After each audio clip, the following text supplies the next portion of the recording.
After being in an abusive marriage riddled with pornography addiction, sexual abuse, and blatant lies, Beth Brunk wanted to end her pain. The tightness in her chest eased so that she could take a deep breath. Beth doesn't believe that we can be fully healed in this life. We are human and full healing will come later. However, she's convinced that the Bible teaches us to continue to work on healing and breaking generational strongholds, agreements, and curses. She does the work daily. Today, Beth is sharing rises from the ashes of intimate partner betrayal. Beth, welcome to the BRI Talks stage. Thank you, Terry Lee. Wow, so many amazing speakers today. There's been a lot shared, and I am feeling quite full. Maybe a little overwhelmed. Can you see my slides? Yes. Okay, great. Let me get my mouse to work here. Here we go. Right, is everything still working correctly? You see my notes? You're muted, Terry. I see your slides. I You don't see see the slides, notes. Yeah. but you don't see notes. Okay, great. All right, so I'm going to talk today about rising from the ashes after intimate partner betrayal. And I'm going to talk a little bit about the ripples that betrayal causes in our homes, in our churches, in our community, and around the world. Have you ever thrown a rock into a still pond and watched the ripples go out from where it landed? This is called the ripple effect.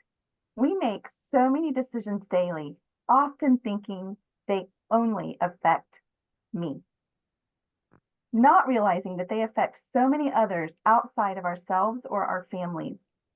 Ripples have consequences, whether they're positive or negative. There are always consequences from decisions that are made. The consequences of someone else's decisions may affect us, and for sure will affect us when it's our spouse. If it's a good decision, then the ripple effect is probably positive. If it's a bad decision, then the effect is probably not going to be positive, and it could even be extremely harmful. So we make a decision, and it impacts those closest to us, but there could be 10 or 50 or more ripples from what we think is a small decision, whether it's positive or negative. 6 years ago, I left an abusive marriage where explicit video use was rampant. My former husband was abusive in the bedroom, financially, spiritually, mentally, emotionally, and not just towards me, but to my children too. My decision to stay so long in the marriage also has had ripple effects, but that's a story for another time.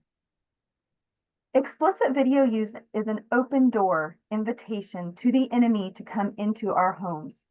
I know because I have experienced this in my own home. Explicit video consumption was the predecessor to the bedroom abuse of me as the wife and inappropriate grooming of our children. As the wife of an explicit video consumer, I could sense, see, feel, and knew that something was wrong. Something was off. I didn't know about the explicit video consumption until he confessed, but I sensed the presence of the demonic in my home. I saw the outcome of explicit video use in the way he treated me when we were dating. Although, full transparency, yes, I saw it in hindsight. I saw the outcome in the fact that he gave himself pleasure in front of me on our honeymoon. I saw the outcome of explicit video use in the way that he forced himself on me 1 month after we were married and multiple times in the years following. If any of this information resonates with you and you need support to get out of a situation, and you can safely use your computer to Google domestic violence advocacy in your area for support. They can help you. As wives, we know the impact explicit video use in our homes has on us. Shame, embarrassment, wondering if there's something wrong with me, thinking and feeling like we are alone, anger, hurt, denial, frustration, because we know something is wrong, but we don't know what, and we don't know how to fix it, humiliation, confusion, and guilt. We quickly learn the effects it has on our children, and we learn about the impact it has on the community, the church, and the world around us.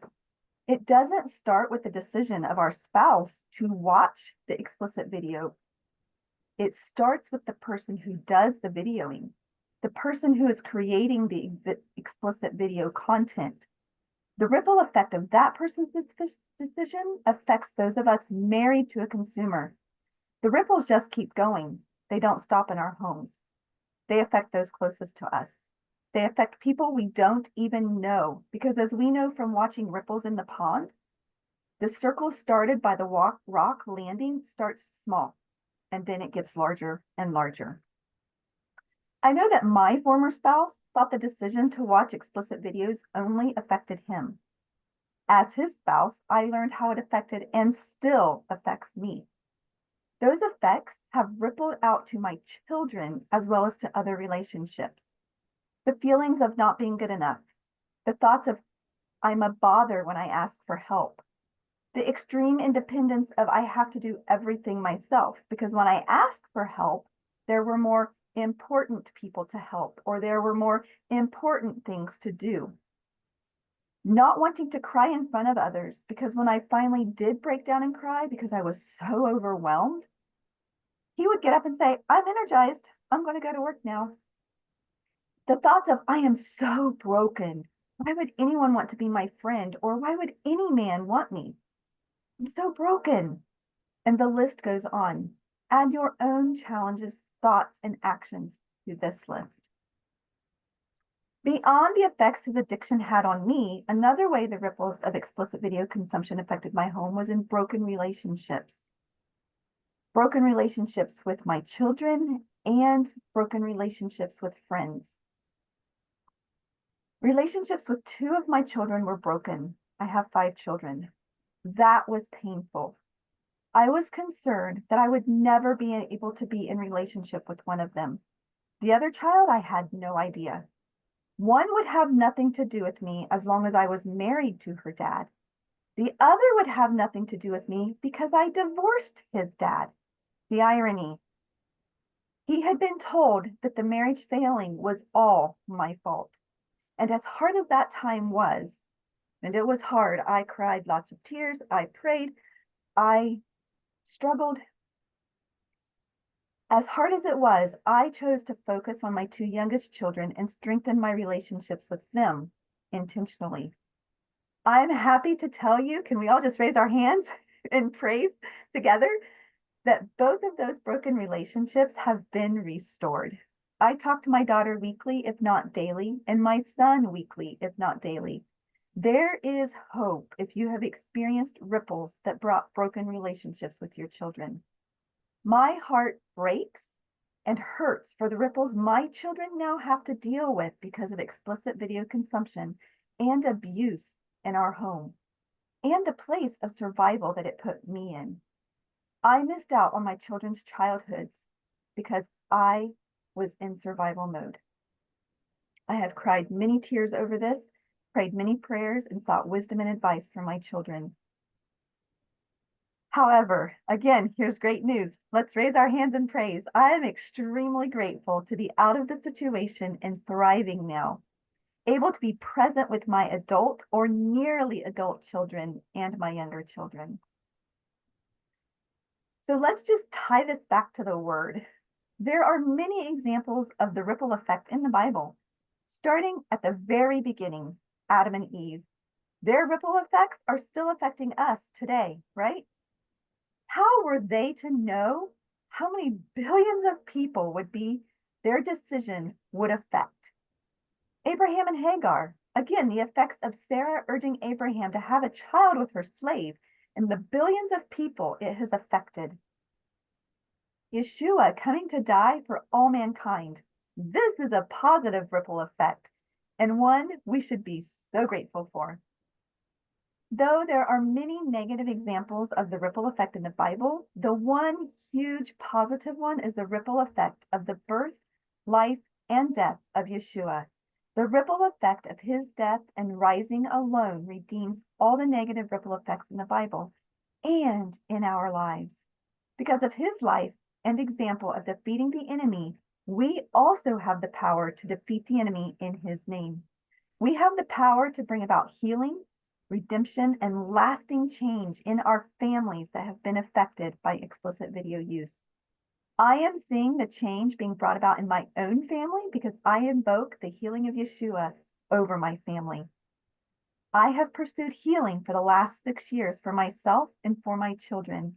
I can only go so far for my children because they will have to do their own healing. However, I can affect the generations to come because I chose to heal my pain. I see the effects of my own healing rippling out to my children, relationships being restored between myself and my children and between siblings, communication opening up between my children and myself, relationships between Yahweh and my children being restored or started. I have a child that used to say, yes, I believe Yahweh exists. Yes, I believe he created the world. Yes, I believe that he has a son, Yeshua, but he doesn't care about me. This child recently asked Yeshua into his heart and is ready to make a public confession of his faith. Mothers and fathers, you have the power to change the trajectory of your families. This healing has only happened because of the work of Yeshua in his life, in his death, and in the resurrection. All praise goes to Yahweh for working all things together for my good because I love him and have been called according to his purpose. Romans 8:28. I thank him daily for healing me and for healing my family. So I have some questions for you. What is creating the ripple effect in your home? How do you need to handle the situation or situations to bring about healing and change for your family? Where might you find the resources needed to bring about healing and change for your family? If any of this has resonated with you or is similar to your story and you need support, reach out to me via my website or on social media. I am an intimate partner betrayal trauma coach. I work with women who have been intimately betrayed by their husband through explicit video consumption or some other form of infidelity in the marriage. I support them as they rediscover the beauty they contain as a child of God, knowing who they are in Messiah, learning to love themselves so they can love others, along with other ways of healing the pain and hurt of being betrayed. Some other things that I teach are setting up safe and supportive support systems and the importance of spiritual warfare for our families, not because we are fearful, but to expel the demonic from our homes. Contact me at my website, bethbrunk.com. I also have a free guide that you can get on my website, my top 3 Bible-based tips proven to support women impacted by intimate partner betrayal. You can find me on Instagram and Facebook, Beth Brunk Coaching. And today I'm offering 15% off my program by using the code RISE for 15% off of that. And now, I would like to leave you with just a few tips on how to proceed if there has been disclosure or confession of some form of infidelity in your marriage. This is also for you if you feel that there is some kind of infidelity in your marriage, but you don't know it for sure. First, and please hear this, do not search through his phone or computer. Please, please, please don't do this. You can't unsee the things you may find. Plus, this is not your place. I don't think any of you here are detectives, and you're going to break his trust in you. Your trust in him may already be broken, but his trust in you may not be. Cherish that trust. It may make things a little easier in the healing. Do not share what you suspect or have found accidentally on his phone or computer or what he has told you. This is not something to be broadcast about. Find safe people to share this painful part of your life with.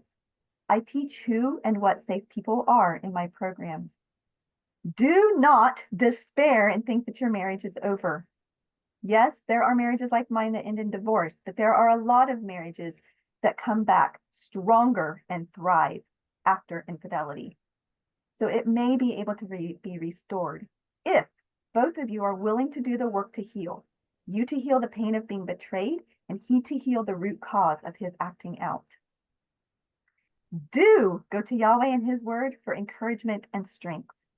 Do pray scripture over your home, children, and marriage. You may not be able to truly pray for your husband right now, and that's fine, because it will come in time as you heal.